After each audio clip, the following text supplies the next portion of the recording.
Thin privilege is never having to choose between wearing a seatbelt or a coat. Yeah, because that's totally thin privilege, not being so fat that you can't fit in a seatbelt, which are very accommodating if you're wearing a coat. Yeah, that's thin privilege, alright. What's going on, Moderchodes? It's your boy Long Neil, back again with another new video, and in today's video we're going over the hot post from r/FatLogic. Let's get into it. Can someone really be big boned? Answer: yes, but most people aren't. People like to say, I'm not overweight, I'm just big boned, to justify a higher number on the scale. But in reality, less than 20% of women actually have larger than average body frames. They're typically tall and have greater bone density and more muscle than most women. Think Venus Williams. About the same percentage of women have naturally tiny builds, and the rest of us fall somewhere in between. Besides, frame size usually accounts for only moderate differences in weight. 10 pounds at most. Exactly. So all you guys that just think you're big boned, even if you are, it's only accounting for your 10 pounds of overweightness, not your 140 pounds.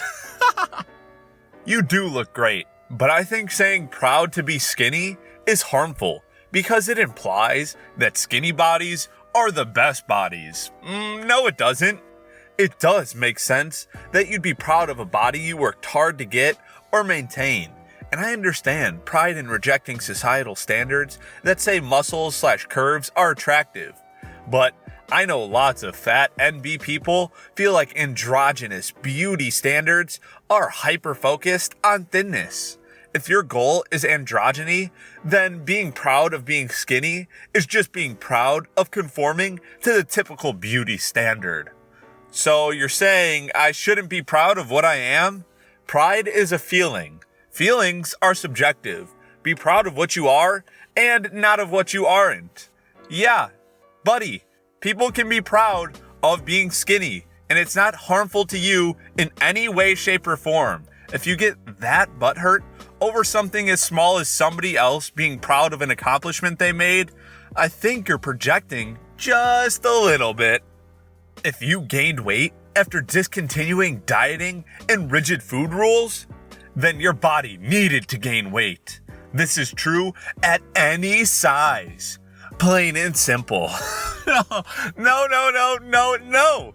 Guys, if you give up on yourself and stop dieting and exercising, then guess what? Your body didn't need to gain that weight. It's gaining that weight because now you're in a massive caloric surplus. So, if you feel like giving up on yourself, that's fine. But just know that when you gain weight, it's not because your body needed to gain that weight. It's because you gave up on yourself. Why do we weigh food? Well, because this is what two different people will consider 1 tablespoon of peanut butter. On the left, 1 tablespoon is 262 calories. On the right, it's 119. As Jamie Oliver would say, just a dash of oil. On the left, your just a dash is 190 calories. On the right, it's 96. And a handful of almonds. On the left is 152, and on the right is 87. So, can you see why we need to weigh food? It's because we're pretty awful at guesstimating how much food we're eating. Don't believe me? Go try it. Trust me, you'll suck at it, especially if you've never weighed out food in your life.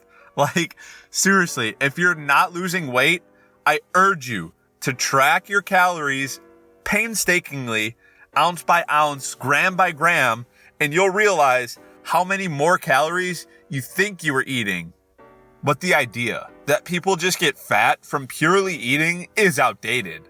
I eat a normal diet, like every other thin person. I do not overeat. I occasionally do eat some ice cream. I literally always eat my best friend's vegetables. To think it all just comes down to what you eat is clearly you being misinformed. The only way I was able to lose weight was with extreme dieting. I lived off Nutrisystem and went to the gym twice a day, every day. That is not how I want to live my life. I do not want to have my life surrounded around calorie counting. I do not want to have my life consumed with diet culture. Being fat does not affect you in any way, shape, or form. Yeah, it definitely affects you in lots of different ways. Number one, your health has huge impacts on your health and life expectancy. Number two, you probably can't do all the things you want. For example, I don't know, go on a roller coaster because you probably won't fit. That's pretty embarrassing. And there's tons of other things on how it affects your life. Now, you say you don't want to live your life counting calories and doing all that stuff. That's fine. You don't have to. You could just consciously eat less food than you normally would, and that'll probably be enough unless you're like extremely overeating. And the fact that you say you eat a normal diet like every other thin person and you don't overeat, obviously those people either have better metabolisms than you and therefore can eat more food than you without exercising, or you're overeating and you're actually just not eating the same diet as them. So no matter what the case is, you need to be eating less calories or exercising way more so that you can be in a caloric deficit. Because guess what? That's all you need to lose weight. It's not some extreme dieting thing. I'd really love to go to Chile, but after gaining like 70 pounds in quarantine, eating boxed mac and cheese for breakfast every day, I don't think my fat legs are physically capable of just hiking around a national park all day. I can barely bend over to tie my shoes, let alone walk for 10 hours. I really don't care though, because I'm obsessed with it, and I'm not ready to let it go. Raw cookie dough too. It's absolutely delicious, and I'm not stopping. And whoever tells me about my poor eating habits one more time, I'm gonna hit you in the head. Just shut up and keep eating your eggs, you boring swine. You know who you are. Please read this so that I don't have to say this to you in person. It would be so much easier for us both. So basically, you're too scared to say this in front of anybody, so you just said it right here because you don't want to confront somebody face to face. Nice. So what you're saying is you're a coward. And you don't see the fact that you can't tie your shoes without getting winded as a problem? Like, what? That's a huge problem. All you're doing is bending over for like 5 seconds, and that makes you winded? Yeah, you're right. You definitely can't walk for 10 hours straight. And I don't even suggest you try, because you'll probably have a heart attack. Before and after weight loss photos can do harm. They demean those who look like you're before. They devalue your past self. They bring shame if, or likely when, you gain weight. They reduce you to 2 snapshots, one supposedly better than the other. You are more than a before or an after. You are during and enduring countless moments on your life path. Guys, all these people are doing is tracking their progress when they take before and after pictures, because when they're not losing weight, they have a picture to look at and go, oh, I just happened to gain muscle, and the amount of muscle I gained balanced out the fat loss. It's just another way to gauge how you're doing on your fitness journey. It doesn't demean people who look like they're before. They're not saying that those people have anything wrong with them. They're just saying, this is what I used to look like. Now I look like this.